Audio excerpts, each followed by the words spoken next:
Shalom Bapak Ibu Saudara-saudaraku yang dikasihi Yesus Kristus.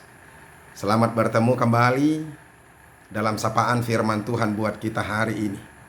Saya berharap bahwa setiap orang-orang percaya, terlebih setiap kita yang mendengarkan renungan ini, boleh menikmati hidupnya di dalam sukacita dan kebahagiaan. Dan ingat, sukacita kita itu hanya ada di dalam Tuhan, bukan dengan hal-hal yang lain. Sukacita kita tidak ditentukan dengan apa yang kita dapatkan, apa yang kita peroleh, apa yang kita miliki. Kalau sukacita kita hanya ada dari apa yang kita miliki, itu sifatnya hanya sementara saja. Dan ingat saudara-saudara, Bapak Ibu sekalian, sukacita yang karena Tuhan, karena kita percaya kepada Yesus Kristus yang sudah menyelamatkan hidup kita, dan kita mengerti apa itu yang menjadi kehendak Allah dalam kehidupan kita, maka itu adalah sukacita yang akan kekal dalam hidup ini. Oleh karena itu, teruslah mendengarkan firman Tuhan supaya sukacita kita akan terus kekal. Amin. Firman Tuhan yang akan boleh kita dengarkan pada saat ini, yaitu yang terambil dari Efesus pasal yang kelima ayat yang ke-17.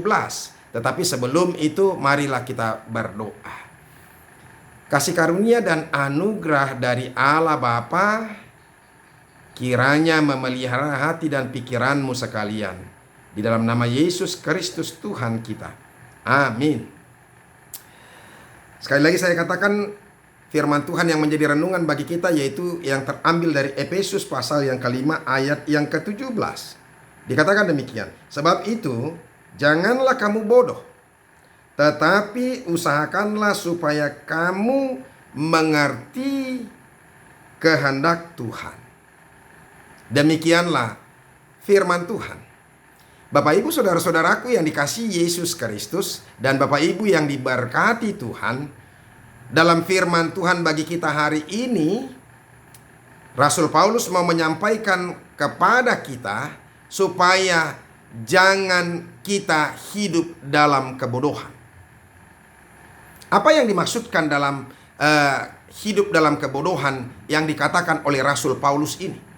Bagi orang-orang yang percaya, bagi orang-orang yang dia meyakini bahwa dia sudah menerima keselamatan dari Yesus Kristus, dan juga menjadikan Yesus menjadi Tuhan, maka hidupnya akan dia isi dengan apa?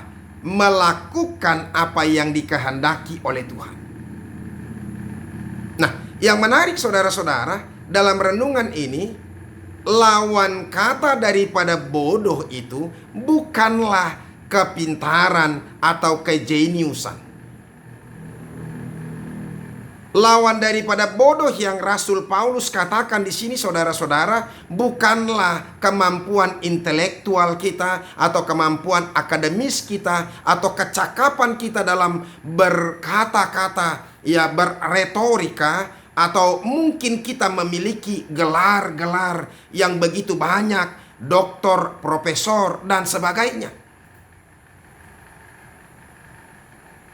Bukan itu yang mau dikatakan oleh Rasul Paulus. Yang dikatakan oleh Rasul Paulus bahwa orang yang pintar, orang yang bukan bodoh, artinya di sini adalah orang yang apa? Mengetahui apa yang menjadi kehendak Tuhan dalam kehidupannya. Karena sepintar apapun manusia, secakap apapun dia, sehebat apapun dia berkata-kata, dan sebanyak apapun gelarnya, kalau apa yang dilakukan dalam hidupnya tidak sesuai dengan kehendak Tuhan, bukankah itu akan mengantarkan dia ke neraka atau menjauhkan dia daripada sorga itu sendiri? Bagi Rasul Paulus, orang yang melakukan yang tidak dikehendaki oleh Tuhan, dia akan sampai kepada apa? Ke neraka itu. Dan orang-orang yang seperti itu Sekalipun dia sejenius apapun, sehebat apapun, sepintar apapun, bahkan gelar akademisnya begitu banyak, tetapi dia termasuk daripada apa? Orang yang bodoh. Bagi Rasul Paulus, orang yang memiliki hikmat dan kepintaran dan kebijaksanaan adalah orang yang bisa melakukan kehendak Tuhan. Karena apa? Karena kehendak Tuhan, orang yang melakukan kehendak Tuhan akan dibawa kepada sorga. Orang yang melakukan kehendak Tuhan berarti dia boleh sampai ke dalam kebahagiaan dan ke dalam kehidupan yang kekal. Dan saya pikir saudara-saudara, itu semua adalah menjadi tujuan daripada setiap orang. Dia boleh sampai ke sorga. Dan bagi Rasul Paulus, hanya orang-orang yang melakukan kehendak Tuhanlah orang-orang yang berhikmat. Makanya dikatakan tadi saudara-saudara, dari firman Tuhan ini, tetapi usahakanlah supaya kamu mengerti kehendak Tuhan. Maka kita dengan hati yang tulus, murni, dan disiplin berupaya untuk apa? Melakukan kehendak Tuhan. Bapak Ibu saudara-saudaraku yang dikasihi Yesus Kristus, kehendak Tuhan akan bisa kita dapatkan ketika kita apa? Takut akan Tuhan dan memiliki pengertian. Itu yang dikatakan oleh Raja Salomo, dikatakan di Amsal Salomo ayat 9 dan pasal yang ke-9 ayat 10 itu. Dia katakan permulaan hikmat adalah takut akan Tuhan dan mengenal Yang Maha Kudus adalah pengertian. Jadi mengenal Yang Maha Kudus adalah pengertian. Jadi orang-orang yang berupaya untuk mengenal siapa itu Tuhan, maka itulah orang yang memiliki hikmat dan kepintaran. Ya. Bagi Paulus saudara-saudara, bagaimana supaya kita memiliki hikmat dan tidak bodoh, maka kita harus melakukan kehendak Tuhan, dan kehendak Tuhan itu hanya boleh kita dapatkan. Kita mengerti kehendak Tuhan itu hanya boleh kita dapatkan kalau kita betul-betul mau percaya kepada Yesus Kristus. Itu. Firman Tuhan berkata saudara-saudara, Yohanes 6 ayat 28-29, lalu kata mereka kepadanya, apakah yang harus kamu perbuat supaya kami mengerjakan pekerjaan yang dikehendaki Allah? Jawab Yesus kepada mereka, inilah pekerjaan yang dikehendaki Allah, yaitu hendaklah kamu percaya kepada Dia yang telah diutus Allah. Jadi kehendak Tuhan ada ketika kita mau percaya kepada Yesus Kristus anak Allah. Firman Tuhan juga berkata dari Yohanes 6 ayat 40, sebab inilah kehendak Bapa-Ku, yaitu supaya setiap orang yang melihat anak dan yang percaya kepadanya beroleh hidup yang kekal, dan supaya Aku membangkitkannya pada akhir zaman. Jadi saudara-saudara, kehendak Allah yaitu setiap orang, supaya setiap orang yang melihat anak dan yang percaya kepadanya, itu kehendak Tuhan. Saudara-saudara, firman Tuhan berkata Yesus adalah jalan, kebenaran, dan hidup. Dan ketika kita boleh mempercayakan hidup kita kepadanya, maka kita akan menemukan jalan yang benar dan yang menuju pada hidup sejati dan juga yang kekal. Bapak Ibu saudara-saudara, hanya orang-orang yang boleh menemukan hidup yang kekal, hidup untuk selama-lamanya, yaitu sorga itu, hanya itulah orang yang disebut bijaksana. Jadi Saudara-saudaraku, kita juga boleh evaluasi, renungkan dulu baik-baik dalam hati kita. Apakah kita termasuk bagian orang yang bijaksana? Hati-hati sekali untuk ini, ya, supaya kita betul-betul mengerti apa yang dikehendaki Tuhan saat ini bagi kita. Supaya kita betul-betul jangan sampai salah bertindak. Karena dalam hidup ini selalu saja kita selalu diikat dan kita selalu memikirkan hal-hal yang duniawi. Makanya kadang-kadang ada orang yang berupaya terus-menerus berupaya untuk mendapatkan materi dalam hidupnya. Dan dia pikir, saudara-saudara, kebahagiaan, sukacita, dan juga hidup yang kekal akan dia dapatkan dari itu. Padahal justru, ingat ini, justru itu yang sering sekali menjauhkan kita dari kehendak Allah dan dari hidup yang kekal itu sendiri. Makanya banyak orang yang takut, pelit dalam hidupnya, nggak mau tahu dengan orang lain. Apalagi di masa pandemik virus corona ini, sebenarnya ini menjadi satu renungan yang sangat dalam kepada kita.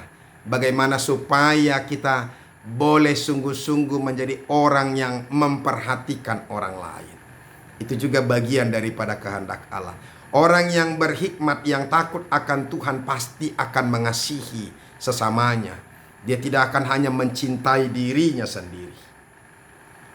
Saudara-saudara, tanpa hikmat dan pikiran Tuhan yang menjadi pedoman kita, maka kita akan berpikir bodoh, berkata-kata bodoh, dan berlaku bodoh. Tidak peduli sepintar apapun, sejenius apapun, sebanyak apapun titel kita, maka kita masih tetap bodoh dan berlaku bodoh, bertindak bodoh kalau kita hidup tanpa kehendak Tuhan. Bapak Ibu saudara-saudaraku, biarlah firman Tuhan ini mengingatkan kita supaya jangan tetap tinggal dalam kebodohan, tapi kita haruslah berhikmat. Mengertilah apa yang kita lakukan. Hati-hati, dunia ini sedang menjerat kita. Dikatakan sebenarnya bahwa hari-hari ini adalah jahat. Itu yang selalu diingatkan oleh Efesus di Efesus 5 ini juga. Dia ingatkan itu kepada kita, supaya setiap orang jangan sampai diikat oleh keinginan dagingnya. Ya, sama seperti apa? Banyak orang sama seperti semut yang dia apa? Bodoh. Dia sedang dia masuk ke adonan gula, ya. Dan dia mulai mencicipi, dia menikmati dan menikmati. Tetapi kenikmatan masih terasa kurang, sehingga dia terus masuk ke dalamnya. Dan terus masuk ke dalamnya. Kemudian dia sendiri terjerat dan mati oleh karena kenikmatan itu sendiri. Ada banyak orang sekarang masih tinggal dalam kebodohan karena hanya memikirkan hartanya terus, tanpa mau berpikir bagaimana supaya dia bisa mengasihi orang lain, mempergunakan hartanya untuk apa? Untuk kehendak Tuhan, untuk membantu orang lain, menyukakan hati Tuhan juga. Itu juga termasuk kebodohan bagi orang-orang yang hanya memikirkan dirinya sendiri. Biarlah firman Tuhan ini meneguhkan dan memberkati kita, mengingatkan kita supaya kita betul-betul menjadi orang yang bijaksana dan berhikmat. Tuhan Yesus memberkati. Amin. Mari kita berdoa. Terima kasih ya Tuhan untuk firman-Mu yang boleh kami dengarkan. Biarlah Tuhan yang memberkati firman-Mu ini, agar kami juga boleh menjadi orang yang berhikmat, bukan menjadi orang yang bodoh, yang selalu hanya memikirkan dunia ini. Dan kami tidak mengerti bahwa ternyata hidup kami akan berakhir. Oleh karena itu Tuhan, biarlah kami mengerti apa yang Tuhan kehendaki dalam kehidupan kami. Terima kasih Yesus. Dalam nama-Mu kami berdoa. Amin. Bapak Ibu saudara-saudaraku, kita sudah mendengarkan firman Tuhan. Jangan lagi bodoh. Jangan mau tinggal dalam kebodohan itu. Orang-orang yang masih hanya memikirkan dunia ini, maka dia adalah termasuk orang yang bodoh. Jadilah berhikmat, berpikirlah jauh ke depan, bahwa hidup kita tidak semata-mata hanya karena kehidupan kedagingan kita saja. Sampai ketemu besok. Teruslah mendengarkan firman Tuhan, maka engkau akan hidup. Tuhan Yesus memberkati. Salam.